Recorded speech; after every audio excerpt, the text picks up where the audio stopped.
আজিৰ দিনটোৰ ভালেকেইটা নতুন খবৰ লৈ মই মানসে আপোনালোকক স্বাগতম জনাইছোঁ।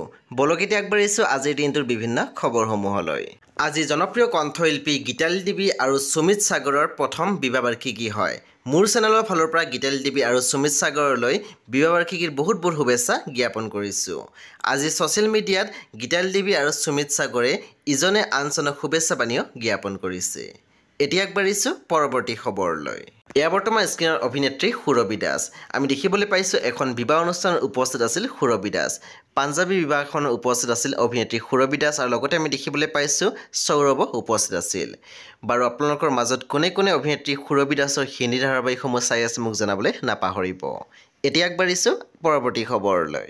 আপোনালোকৰ মাজলৈ আহি আছে অহাকালিৰ দিনটোত এটি নতুন প্ৰজেক্ট, এটি নতুন গীত আহি আছে আপোনালোকৰ মাজলৈ, নাম হ'ল আৰু নামানে মন।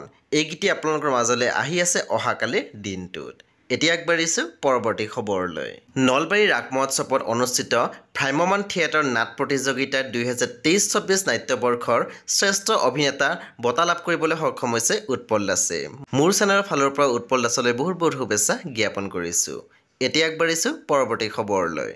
অভিনেতা যতীন বৰাই এটি পষ্ট শ্বেয়াৰ কৰি লিখিছে, ঐতিহ্যমণ্ডিত নলবাৰীৰ ৰাস মহোৎসৱত ইতিহাস থিয়েটাৰে বুটলিবলৈ সক্ষম হৈছে দৰ্শক ৰাইজৰ অফুৰন্ত মৰম আৰু আশীৰ্বাদ। যোৱা 23 নৱেম্বৰৰ পৰা প্ৰতিটো দিনতে দুটাকৈ দৰ্শনীৰে মহাৰাজ নাটখনি উজ্বলি উঠিছে গৰু বজাৰৰ বাকৰিত। বাৰু বন্ধু বান্ধৱীসকল, আপোনালোকৰ মাজত কোনে কোনে অভিনেতা যতীন বৰাই অভিনয় কৰা এই থিয়েটাৰখন চাইছে মোক জনাবলৈ নাপাহৰিব। এতিয়া আগবাঢ়িছোঁ পৰৱৰ্তী খবৰলৈ। আপোনালোকে নিশ্চয় গম পায় যে অভিনেত্ৰী আইমী বৰুৱা উপস্থিত আছে গোৱাত, কাৰণ গোৱাত চলি আছিলে ফিল্ম ফেষ্টিভেল। তাত উপস্থিত আছিল অভিনেত্ৰী আইমী বৰুৱা। আজি অভিনেত্ৰী আইমী বৰুৱা শ্বেয়াৰ কৰিছে গোৱাত উপস্থিত থকা কিছু দৃশ্য, অৰ্থাৎ কেইখনমান নতুন ফটো শ্বেয়াৰ কৰিছে অভিনেত্ৰী আইমী বৰুৱাই। বাৰু অভিনেত্ৰী আইমী বৰুৱাৰ এই ফটোসমূহ আপোনালোকৰ কেনেকুৱা লাগিছে মোক জনাবলৈ নাপাহৰিব। এতিয়া আগবাঢ়িছোঁ পৰৱৰ্তী খবৰলৈ। বৰ্তমান দেখিবলৈ পাইছে স্ক্ৰীণত অভিনেত্ৰী মণি বৌ অৰ্থাৎ পাপৰি পৰাগ।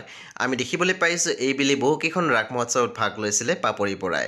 লখিমপুৰ চাংমাই গাঁৱৰ ৰাস মানিকী। বৰ্তমান দেখিবলৈ পাইছে স্ক্ৰীণত মণি বৌ।